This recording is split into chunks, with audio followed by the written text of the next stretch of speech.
우리 서로 인사하겠습니다. 할렐루야, 반갑습니다. 사랑합니다. 축복합니다. 승리하시기를 원합니다. 우리 또 잠옷실에서 또 앞으로 또 영상으로 예배드릴 또 우리 모든 분들에게 하나님의 은혜가 임하기를 원합니다.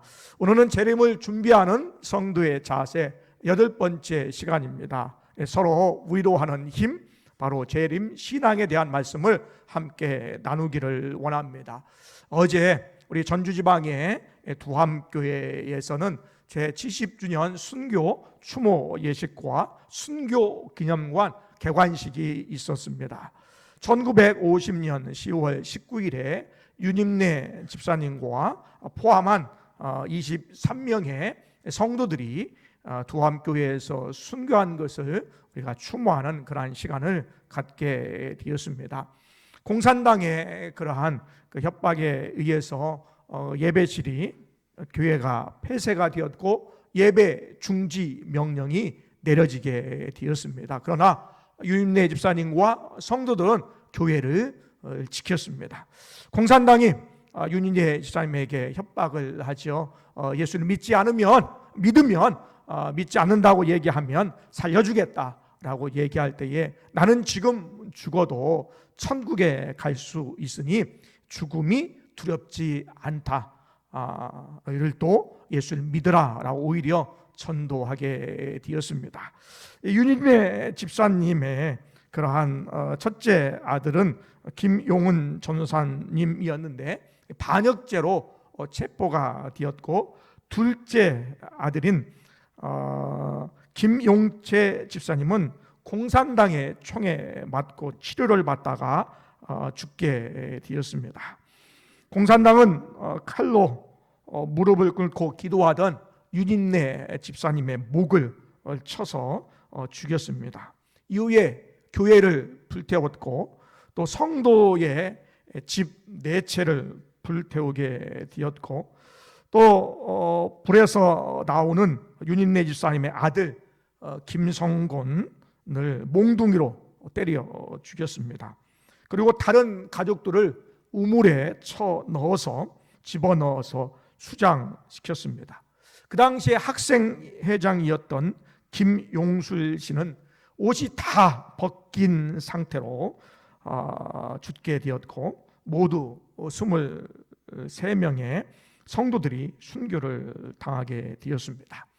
윤임래 집사님은 늘 부르던 찬송 370장 주 안에 있는 나에게 딴 근심 있으랴, 십자가 밑에 나아가 내 짐을 풀었네. 주님을 찬송하면서 할렐루야 할렐루야, 내 앞길 멀고 험해도 나 주님만 따라가리라고 찬양하면서 순교하셨습니다.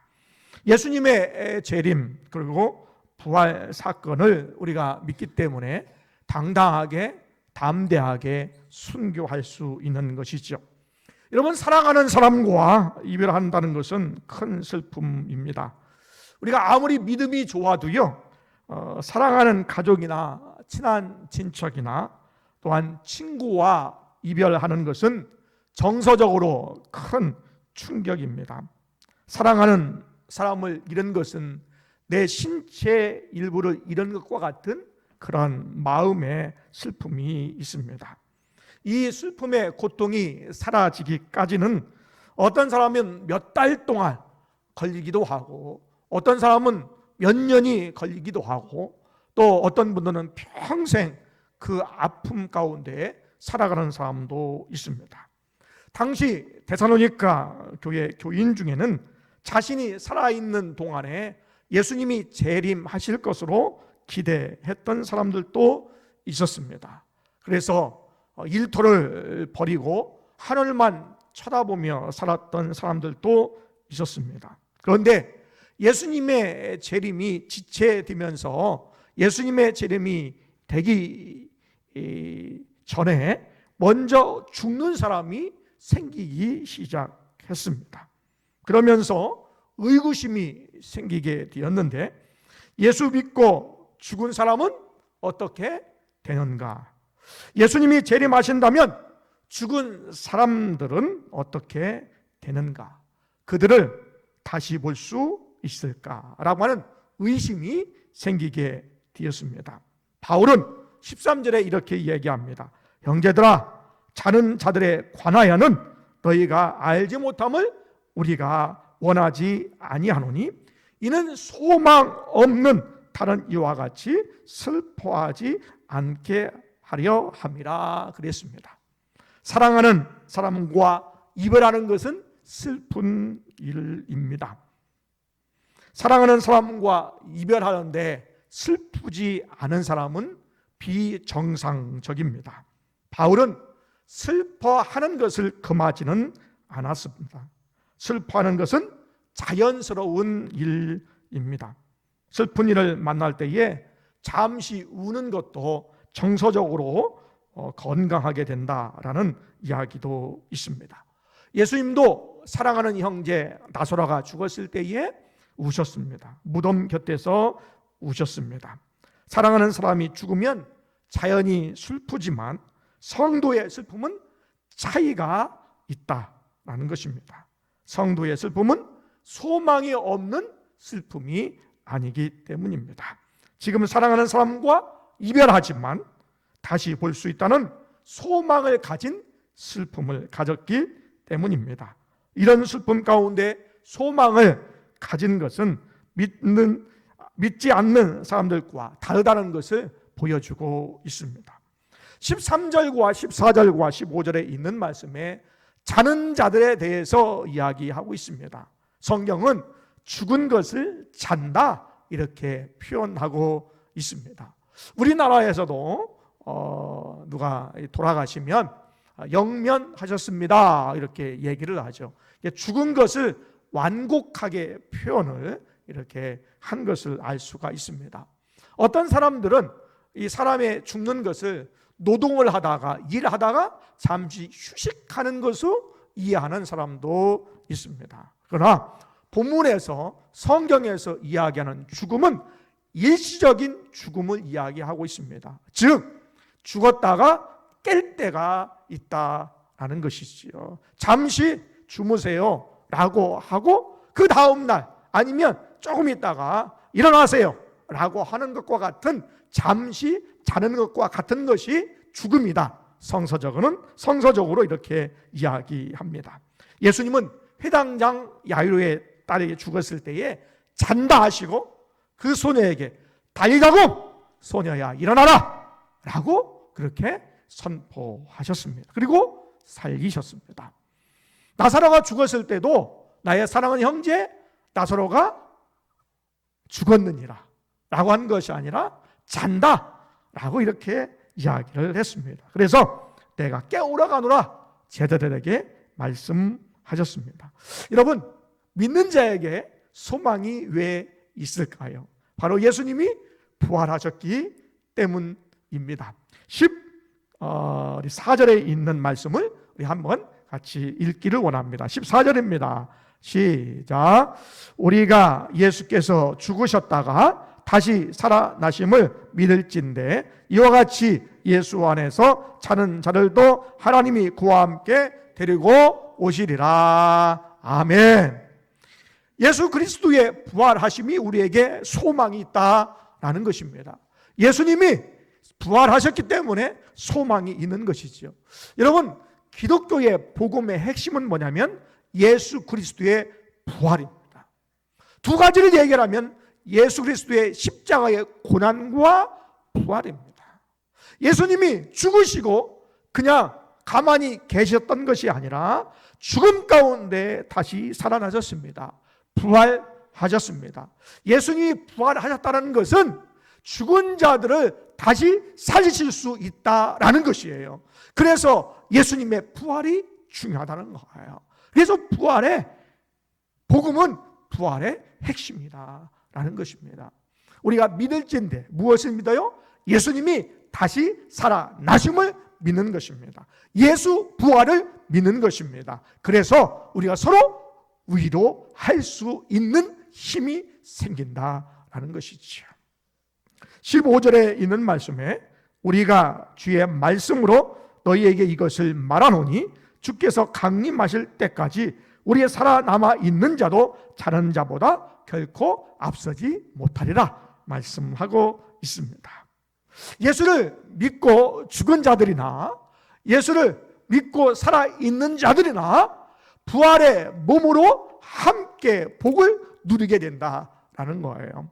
죽은 자들은 예수 그리스도의 부활의 사건을 통하여 그들이 이미 살아있어 천국에 있고 예수님이 이 땅에 오실 때에 데리고 오신다 말씀하시고, 무덤 속에 잠자져 있는 이 육체는 예수 그리스도가 이 땅에 강림하실 때에 그 무덤 문이 열리고 그들이 살아 예수님께 올려가고, 살아있는 자들은 살아서 공중에 끌어올려진다, 추구한다 라고 말씀하고 있습니다. 그래서 죽은 자들이나 믿고 죽은 자들이나 믿고 살아있는 자들이나 부활의 복이, 부활의 능력과 부활의 은혜가 있는 줄 믿습니다. 그래서 우리가 슬픔을 당해도 사랑하는 자들을 이별한다, 잠시 한다 할지라도 우리에게 위로가 되는 것이 부활의 능력이 있기 때문입니다. 할렐루야! 이런 은혜와 위로가 여러분에게 있기를 원합니다. 우리 16절과 17절도 우리 다시 한번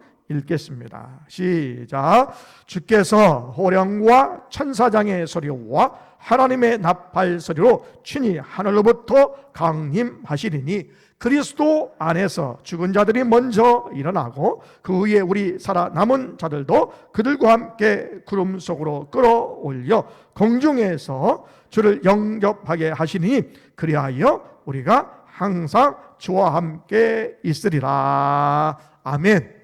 예수님의 재림은요 하나님의 때에 이루어집니다. 다음 주에 우리가 5장에 있는 말씀 함께 나눌 텐데 또 재림에 대한 부분입니다. 여튼 하나님의 때에 예수 그리스도의 재림이 이루어져요. 그날과 그 시는 아버지만 아시는 것이요. 그런데 예수님께서 재림하실 때에 주께서 호령과 천사장의 소리와 나팔 소리가 울려 퍼지게 된다라는 거지요. 나팔은요, 유대인의 나팔은 큰 축제가 있을 때에 울렸어요. 그리고 위급할 때에, 큰 사건이 있을 때에 나팔이 울리게 되었어요. 또 전쟁이 있을 때에 신호로 보내는 나팔 소리였지요. 그 소리를 주님 오실 때에 듣게 된다라는 것입니다. 주님 오실 때에 주의 호령과 천사장의 소리와 또 나팔 소리를 듣게 된다라는 것이지요. 그 누구도 산 사람이나 죽은 사람도 예수님의 재림을 피할 사람은 아무도 없다라는 것입니다. 예수님은 요한복음 5장 25절에 진실로 진실로 너희에게 이르노니 죽은 자들이 하나님의 아들의 음성을 들을 때가 오나니 곧 이때라. 듣는 자는 살아나리라. 할렐루야. 듣는 자는 살아나리라 말씀하고 있습니다. 그리스도 안에 죽은 자들이 살아납니다. 본문에 있는 말씀도 계속 나와요. 예수 안에서, 그리스도 안에서 죽은 자들은 다시 살아나리라 말씀하고 있습니다. 믿는 성도는 죽은 이후에 예수님과 함께 있었지만 그들의 몸이 부활하여 새롭게 된다라는 것을 말씀하고 있습니다.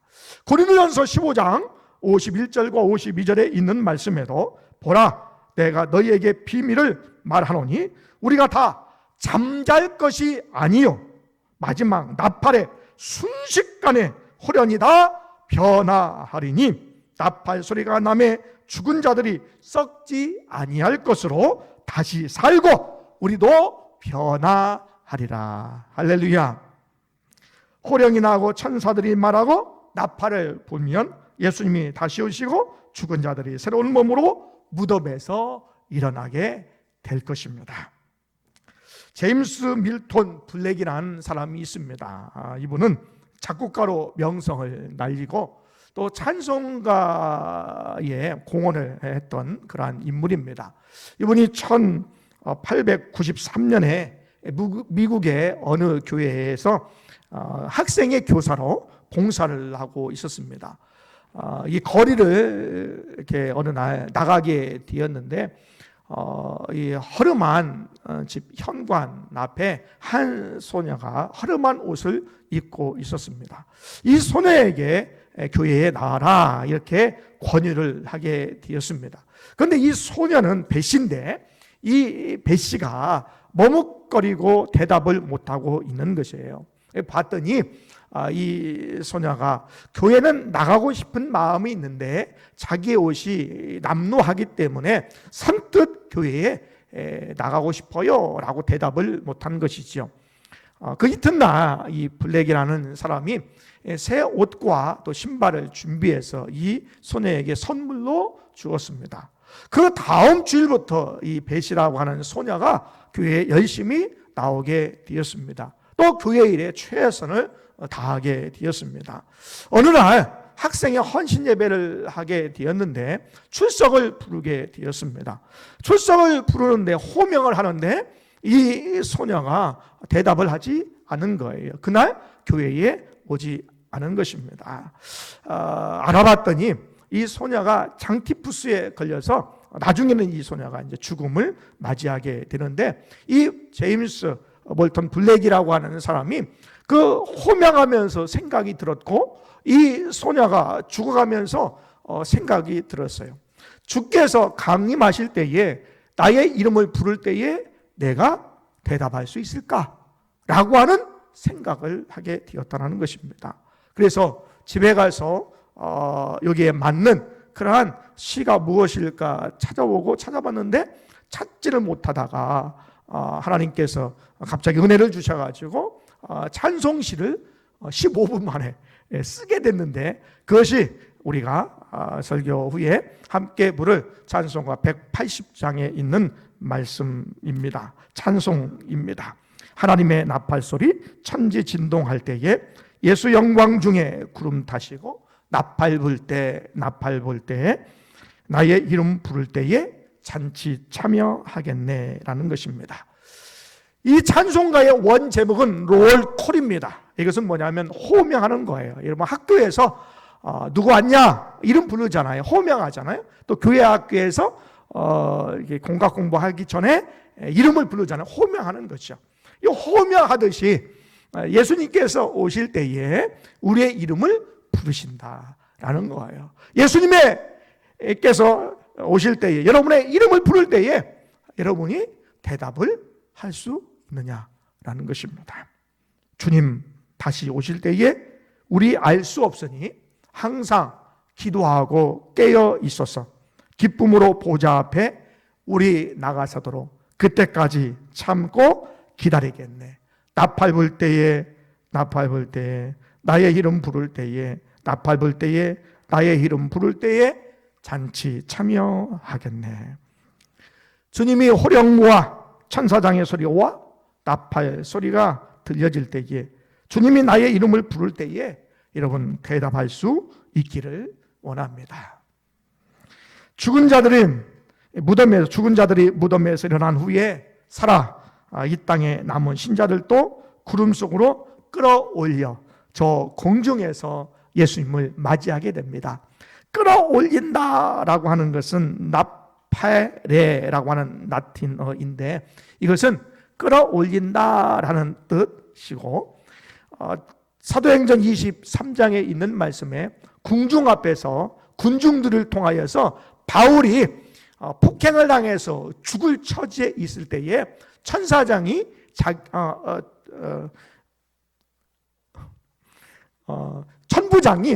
천부장이 자기의 군사에게 명령하는 거죠.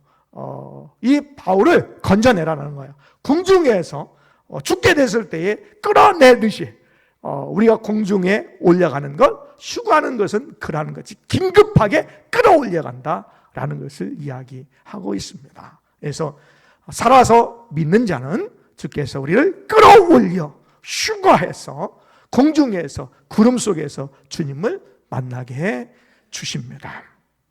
예수님의 재림은 큰 명령과 함께 눈으로 볼 수 있게 오십니다. 우리가 천국을 이야기할 때에 예수님의 재림이 언제 올까라고 여러 기독교와 교파에 따라서 좀 다르긴 해요. 그래서 천년설, 후천년설, 무천년설 뭐 이렇게 얘기를 하는데요. 이 성경에 있는 본문에 있는 말씀을 통해서 다른 것은 조금 달라더라도 분명한 것이 있어요. 뭐냐면 모든 사람이 볼 수 있도록 주님께서 오신다라는 거예요. 그리고 주님께서 호령하신다라는 거죠. 천사장의 소리가 들린다라는 거예요. 나팔 소리가 들린다라는 거예요. 믿고 죽은 자들은 무덤에서 일어난다라는 거예요. 그리고 믿고 살아있는 자는 공중에 끌어올려진다라는 것은 변치 않는 하나님의 말씀의 진리입니다. 그것을 오늘 이야기하고 있습니다. 여러분, 내 사랑하는 사람이 예수를 믿고 죽었는데 그 사람은 어떻게 될까? 여러분, 걱정하지 말기를 원합니다. 이미 그분은 구원받아 주님과 함께 있습니다. 할렐루야! 그리고 주께서 강림하실 때에 함께 공중에 임할 것입니다. 그의 몸은 부활의 몸으로 주께서 먼저 무덤을 통하여서 일어나게 하실 것입니다. 그러니 여러분 걱정하지 말기를 원합니다. 혹시 사랑하는 분이 이별하게 됐을 때에 우리가 인간적인 마음으로 서운한 마음으로 그 슬픔과 애통하는 마음은 여러분 가져야 됩니다. 그러면서 옆에서 야 예수 믿었는데 왜 눈물을 흘려? 왜 슬퍼해? 여러분 그러면 안 돼요. 안 되고 여러분 그거는요 인간적인 감정에 흐르는 그 슬픔과 애통이에요. 그래서 울어야 돼요. 그러나 이 슬픔에 지배받으면 안 돼요. 왜? 우리는 소망이 있는 슬픔이기 때문에 우리는 다시 만날 소망이 있기 때문에 슬퍼하되 절제된 슬픔이 필요하다라는 거예요. 그래서 먼저 믿고 죽은 자들에 대해서 염려하기는 말기를 원합니다. 그리고 여러분 지금 살아있는 여러분 걱정하지 말기를 원합니다. 지금 예수 믿을 때 힘들어요. 예, 여러분 걱정하지 마세요. 염려하지 마세요. 여러분이 어떻게 되든지 주께서 이 땅에 재림하실 때에 여러분을 끌어올려 공중에서 주님을 맞이하게 해 주실 줄 믿습니다. 나는 환난과 고통 가운데 있습니다. 어려워요. 네, 여러분 걱정하지 마세요. 주께서 부활하시고 지금 여러분을 위해서 기도하시고 계십니다. 할렐루야. 그것이 있기 때문에 또 우리가 부활의 그러한 능력, 부활의 예수 그리스도를 통하여서 우리가 소망이 있는 줄 믿습니다. 그리고 서로 위로할 힘이 생기는 줄 믿습니다. 서로 위로할 힘, 그것은 예수 그리스도의 재림을 통해서 가질 수가 있습니다. 예수 그리스도의 부활의 능력으로 가질 수 있습니다. 예수 오실 때가 어딘지 모르요. 그러니 깨어 기도하시기를 원합니다. 주의 일에 힘쓰는 여러분 되시기를 원합니다. 그리고 낙심하지 말고 예수를 믿고 있다면 주님을 믿고 서로 위로하고 힘있게 살아갈 수 있는 우리 모두가 되시기를 바랍니다. 서로 위로하는 힘, 재림 신앙입니다. 이 시간에 함께 기도하기를 원합니다. 나에게 재림 신앙이 있는지, 내가 예수 그리스도를 믿고 있는지 여러분 먼저 점검하셔야 됩니다. 여러분 예수를 진짜 믿고 있습니까? 예수를 진짜 믿고 있습니까? 오늘 죽어도 주님이 재림하신다면 여러분 천국에 들어 올려갈 수 있습니까? 죽는다면 여러분 예수님이 나를 부활의 능력으로 나를 일으켜 주실 것을 여러분이 믿습니까? 여러분 점검하시기를 바랍니다. 여러분이 진짜 예수 그리스도를 믿고 있습니까? 예수님이 이 땅에 오실 때에 여러분을 구원해 주실 것입니까? 다시 한번 우리 점검하는 마음으로 또 우리가 지금 힘들고 어렵고 또 먼저 죽은 자들에 대해서 이해하지 못하고 또 내가 믿는데 내가 염려하는 부분이 있다면 하나님 내 마음을 하나님께서 위로하여 주셔서 힘있게 담대하게 나갈 수 있도록 도와달라고 우리 잠시 함께 기도합니다.